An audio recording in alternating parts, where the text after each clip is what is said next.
Well, Browns fans, how do you like Kevin Stefanski now? You're listening to the What the Elf Was That podcast, an iconoclastic look at the latest Cleveland Browns news. The What the Elf Was That podcast is part of the Fanatical Elves podcast network, a part of the Fans First Sports Network. Here's your host, Joel Cade. Oh, fans, what the elf was that? Welcome back to another edition of What the Elf Was That. And in case you are living under a rock, I just wanted to let you know the Browns beat the San Francisco 49ers on Sunday on the back of an incredible defensive performance, an adequate offensive performance, although they still lost the turnover battle.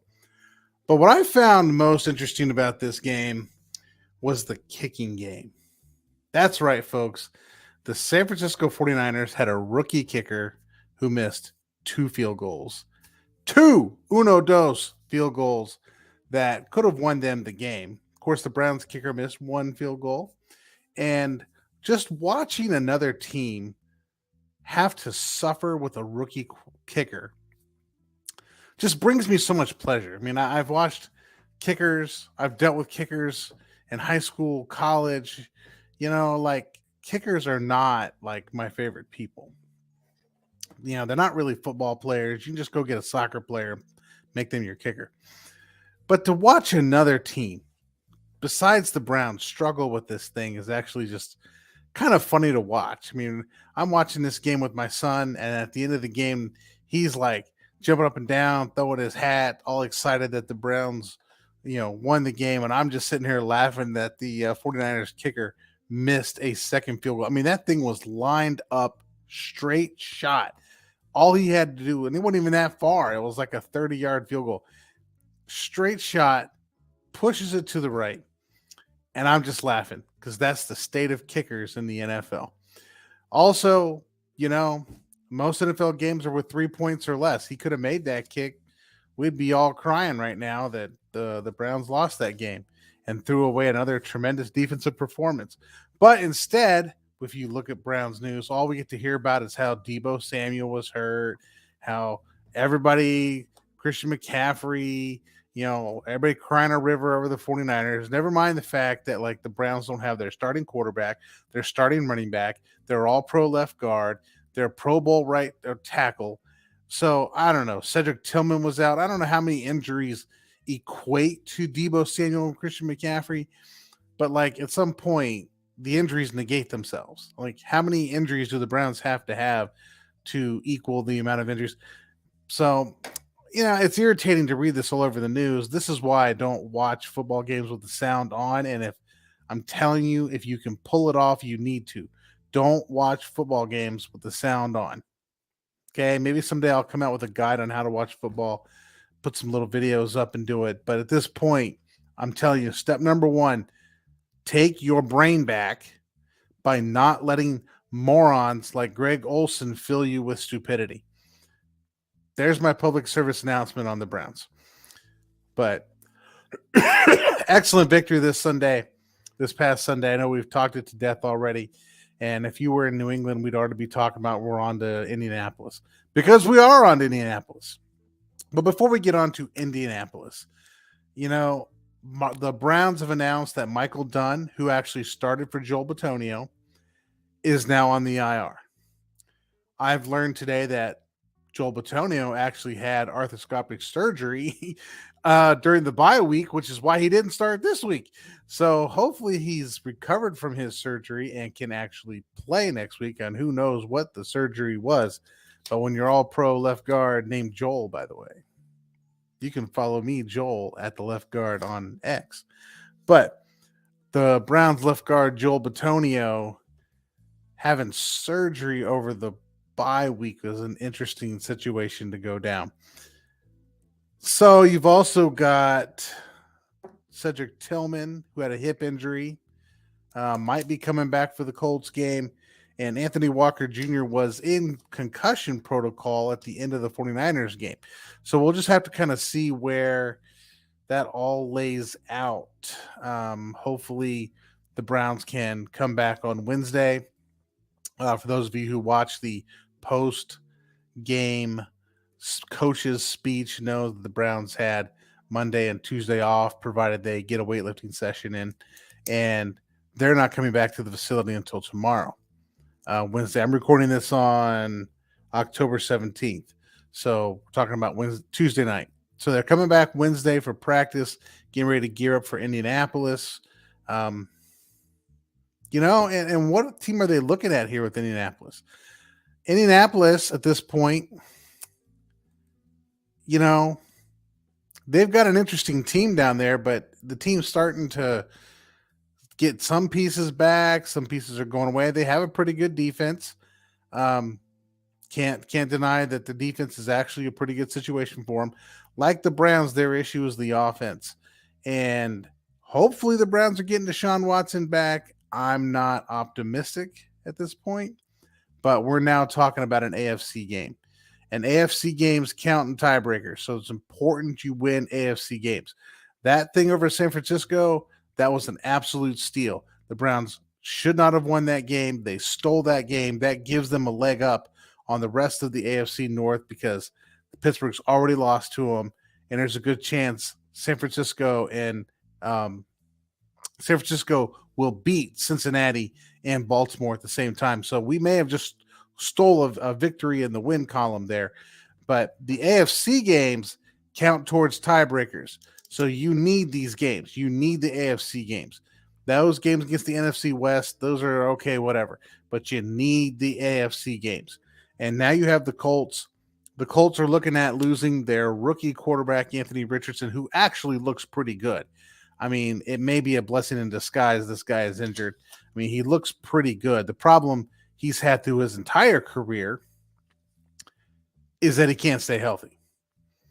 He can run, he can throw. His decision-making is, I don't know, he's a rookie, but his deep ball is what makes him a threat on this field. So he can throw the deep ball, which means if they come out with, can't think of the running back's name, Jonathan Taylor, I think it is. They come out with him and they start running the football, then they want to start throwing play action passes. Anthony Richardson would have been the perfect quarterback to start throwing that ball down the field. But now he's out. The wide receiver core is kind of average, really dependent on the run game. But if they can get the run game going, then you've got Fu Manchu Minshew out there. I call him Baker Mayfield light. He's about the same size as Baker Mayfield, does the same stupid crap as Baker Mayfield. But he's not as good of a player as Baker Mayfield when on his good days. Baker Mayfield on his good days far outstrips Gardner Minshew. But if you got Gardner Minshew out there, who's their backup quarterback, then they're going to be relying on Jonathan Taylor to run the football, which means they're going to be run the ball, screens, a lot of screens as the constraint plays. You're going to see a lot of play action passes, and the Browns are going to have to be ready for it. The good news is they've pretty much been ready for every team they've played this season, having the number one defense in the league. They've given up the least amount of yards over the first 5 games of any NFL team in over 52 years. So the defense is playing at a historic level.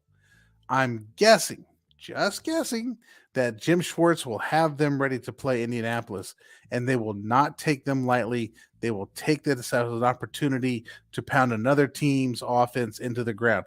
The only question is going to be, can the Browns offense click?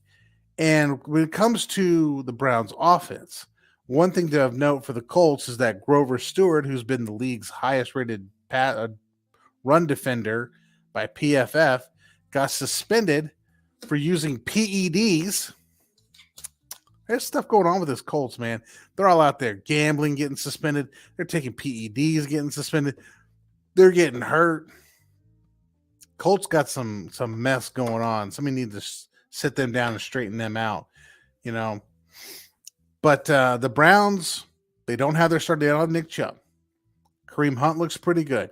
Somebody needs to teach Jerome Ford to hit a hole. I'm tired of watching it week in and week out. He runs to the sideline. He's indecisive. Just pick a hole and run through it. Dear God, Stump Mitchell, teach this man how to hit a hole. Okay. Getting on my ramp. This is why we call it What the Elf Is That, baby. That's why we do this. If the Browns can avoid idiotic mistakes like giving Elijah Moore the ball in a jet sweep, which cost them another 10 yards this game against the 49ers, they should be able to move the ball even if they have PJ Walker. Because although the Colts defense is good and it runs to the football, they are a mortal defense. Now, you can't take the Colts lightly. This is a team that beat the Ravens, although I will again point out that the Ravens are garbage, and I hate the Ravens. Let's see if we can find our thing here. Oh, can't hear that. Let's got to start that over. Start that over. We're going to talk about the Ravens for a little bit here. We got to have our little bit. Go to hell. I'm actually a Ravens fan. Go to hell. So the Ravens were able to win their game in London. I think it was London. It was Europe. I think it was London. By kicking 8 field goals.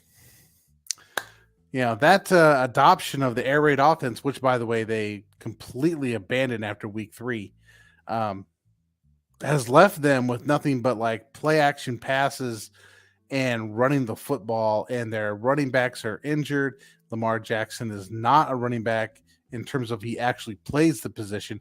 He's just a running back that's really fragile, that throws the football and calls himself a quarterback. So he's not really throwing the ball because he's proven he can't throw the ball in this air raid offense. It's just, I have a hard time believing it's too complicated for him, because it's not very complicated at all. But for whatever reason, they've abandoned the passing game, and they're just running the football and running play action passes. And the Colts are the team that got them to quit running the air raid. If you watch week 1, the Texans almost beat the Texans shut down that offense pretty good. Then the Bengals, who had the stupidest game plan known to mankind, let the Ravens run and throw all over them. Then the Colts came out and shut down that offense again. Then they played the Browns and decided, we better not try this anymore because it's dumb. And so they changed their whole offense now. But the Colts beat the Ravens before they shut down that stupid offense. So you can't take the Colts lightly. They have some injuries. They got some key people being gone. But this is a winnable game for the Browns if they show up. And they need to show up, because it will not be a walkover, and it will not be a Colts are going to roll over and die. It's going to be an NFL football game, and it's going to be decided by probably 10 points or less. So Browns are going to have to show up. With that, my friends, we will take our station break and pay the bills. But when we come back, we got more news from the Borg. Yes, the Borg are at it again. Find out what's happening. You got two agenda items for the Borg. All right, hang on.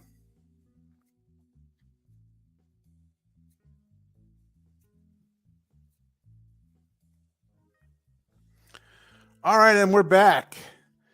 Yes, I want to talk about the Borg. The Borg are back, and it's going to be trouble. Let me get us our Borg music prepped. Here we go. Your personal favorite.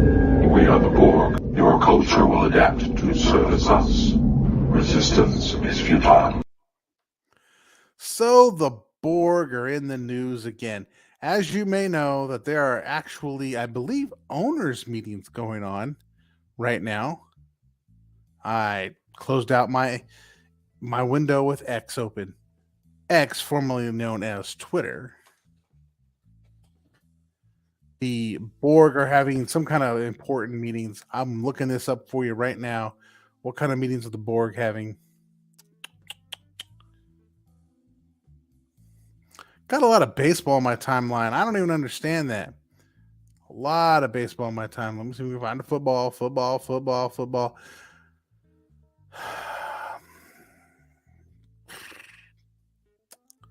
So here's what's going down. The Borg have approved on a vote of 32-0. unanimous. Every team voted for it to have a delay in the in-person head coaching interviews that occur during the playoffs. Now, you guys may be fans of the NFL and watch the actual playoffs, and you know that at the end of the season, they have Bloody Monday come out. And Bloody Monday is the day that all these coaches get fired across the league. You know, this is when Todd Monken's going to get fired from the Ravens, by the way. So now these teams are all looking to hire new head coaches, new offensive coordinators, new defensive coordinators. And so who do they want to hire? Well, they want to hire assistants from teams that made the playoffs. So that wild card weekend, which is probably the best weekend in football, only to be seconded by the second best weekend in football, which is the division round. Those two rounds, the NFL is trying to protect those two rounds.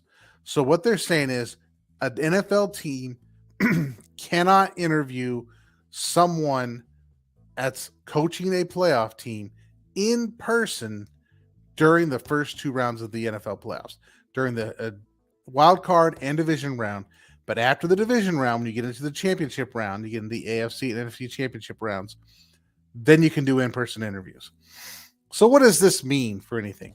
Well, they're trying to protect the integrity of game plans, get the integrity of the game itself, the quality of the game itself during the playoffs. They don't want some team getting an offensive coordinator hired off to be a head coach while they're still supposed to be an offensive coordinator for your team during the AFC divisional round or the NFC divisional round. So they're going to prevent someone from being flown into some other city, taking an all-day interview, and then they're prepping, doing all this work for the interview, that they're not doing the prep and the work for the actual game they're playing the next week, which in turn hurts the team because they can't put their situation together, their game plan together for everything that needs to happen for the following week. So they're just kind of like, while the big, important, and actually probably the best games of the NFL season are going on, teams cannot fly head coach candidates that are currently assistants on playoff teams out there.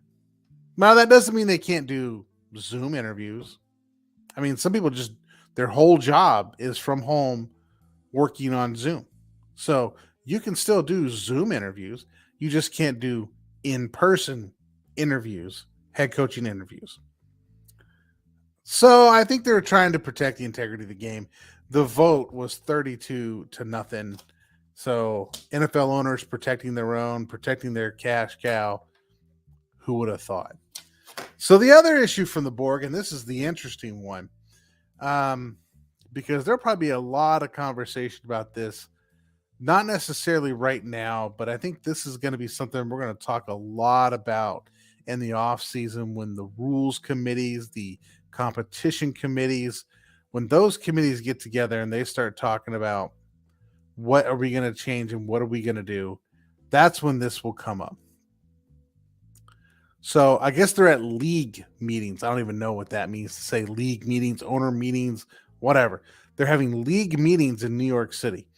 And so the NFL wants to define and then ultimately remove from the NFL game something called the hip drop tackle. They claim, per Ian Rappaport, that the NFL Executive Vice President Jeff Miller, a talking head for the NFL, that the hip drop tackle results in 25 times more injuries than every other tackle combined. So clearly they're saying, let's get rid of the hip drop tackle. But right now, they don't even have a definition of a hip drop tackle, much less be able to get rid of it. But fear not, all you Elfers out there. Fear not. I have done my research and I know how to define a hip drop tackle. And I know how to define all this for you, so you know exactly what the conversation is going to be months from now before it happens. And then I'll have to remind you and you'll be like, oh yeah, we talked about this. Okay, the hip drop tackle.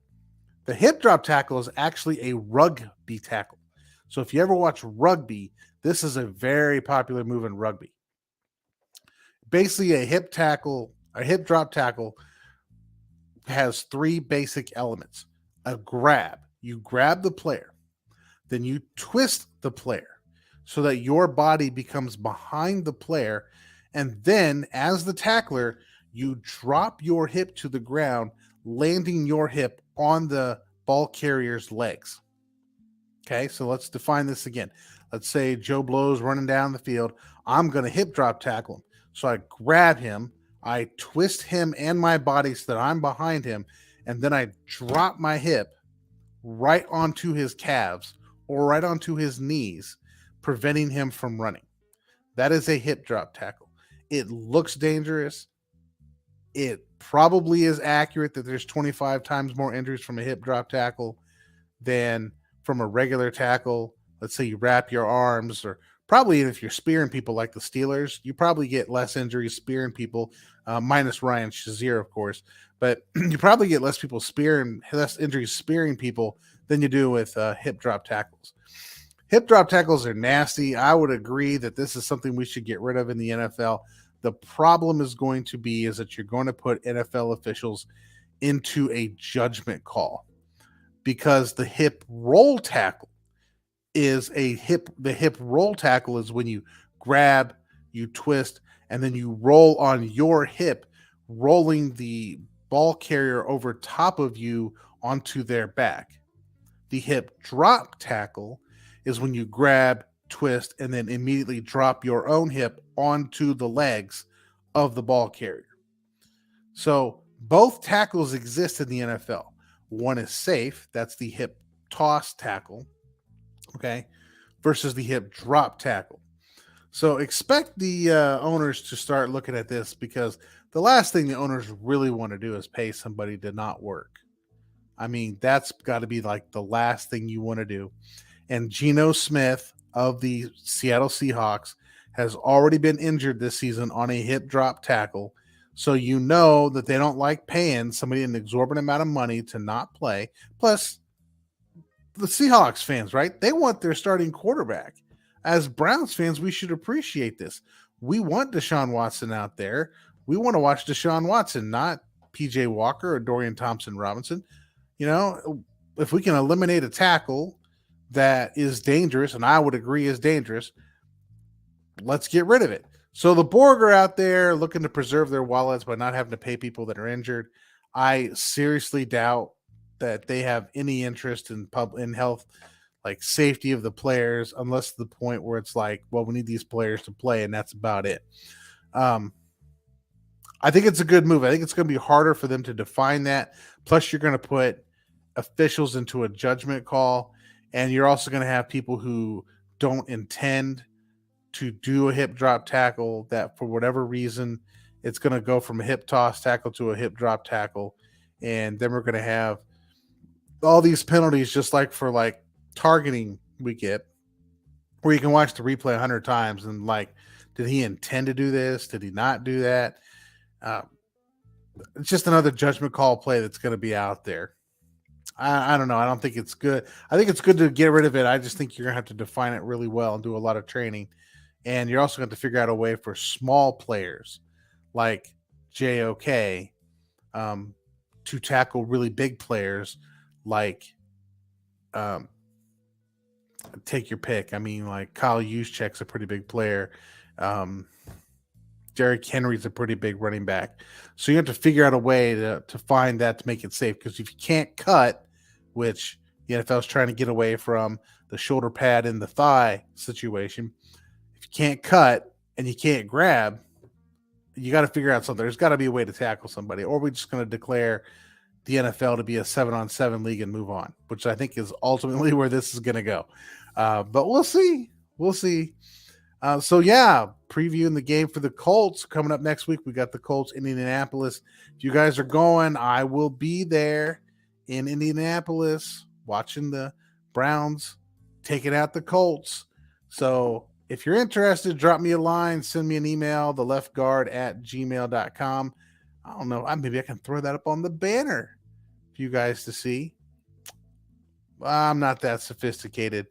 You know, some things I'm good at and some things I'm not. I'm not good at the banners on the screen. So if you're coming to the Colts game, if you want to hang out, drop me a line. We'll meet up. I'll chat with you, watch the game with you for a little bit. It'll be a good time. So that's coming up Sunday. Let's go Browns.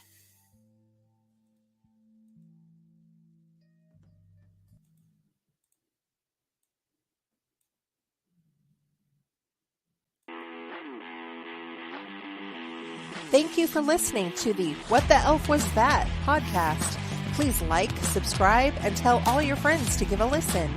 You can follow host Joel Cade on Twitter at The Left Guard.